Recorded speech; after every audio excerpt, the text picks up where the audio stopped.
Hi, my name is Darlene Burke, and I was a pot learner in 2013 and 2014. Also in 2014, I graduated from an online doctoral program.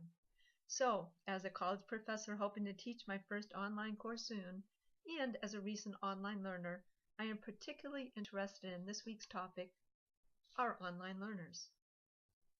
So, who are they? Well, demographic studies of distant learning students conducted during the first few years of this decade revealed that most online learners were older than students in traditional campus-based programs, held a full-time job, were Caucasian, had a degree, and had an average household income of $55,000.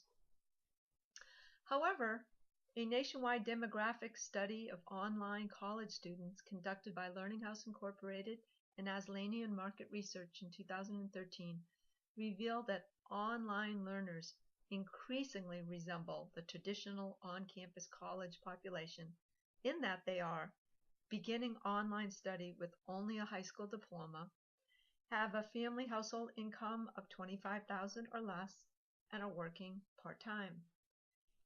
With these changing demographics, it's important to understand that there is no stereotypical online learner.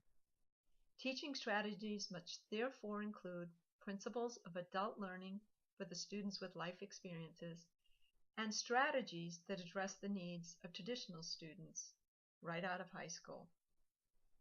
It is also important to understand there are a number of varied reasons why students take an online course or enroll in an online program. These reasons include flexibility. Online students can work on their courses and listen to lectures between jobs and other classes. They can assess course materials 24/7, and they can study on their phone or laptop or anywhere else that they have internet connection. Accessibility is another reason why students may take an online course. In particular, students with special needs do not have to worry about navigating a campus when they're in an online environment.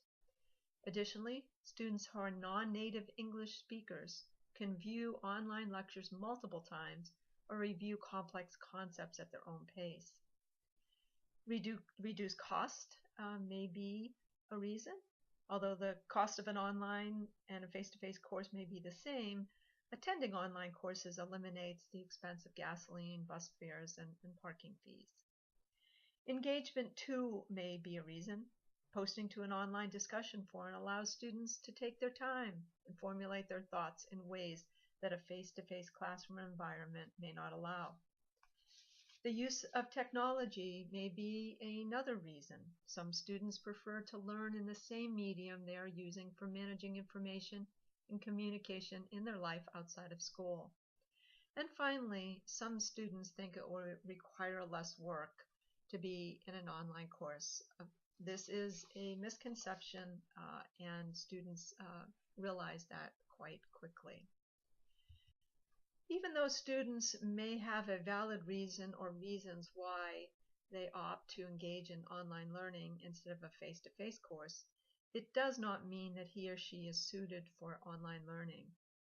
As such, many institutions have quizzes or check-off lists that allow students to judge their readiness for online learning. Some of the areas these assessments seek to examine are the self-discipline of students, how well organized they are, how comfortable they are communicating entirely online, and do they have the necessary computer equipment and software. In addition to the readiness program, some institutions have student orientation programs. More commonly, however, online instructors must prepare their own student orientation for a course. This week, the important elements that are included in an orientation program will be discussed.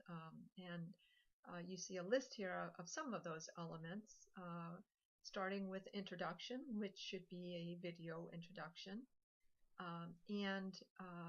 With that introduction should be course expectations for the learner.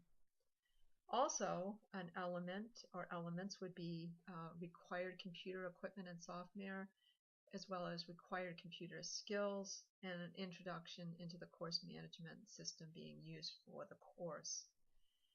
Frequently asked questions, a list of these is very invaluable and must include answers or guidance that are very detailed. And finally, you should provide the student with contact info and 24-hour technical support. In addressing each element, you should try to anticipate problems that student might face.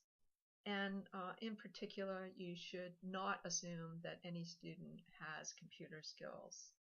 Also, you need to keep in mind that this may be, in fact, the very first online course that a student is taking. So, in conclusion, it is key to understand the need to prepare students adequately for what they are about to encounter in an online environment and to provide them with the necessary tools to successfully get through the course. So enjoy the week as you learn how to prepare your students for online learning.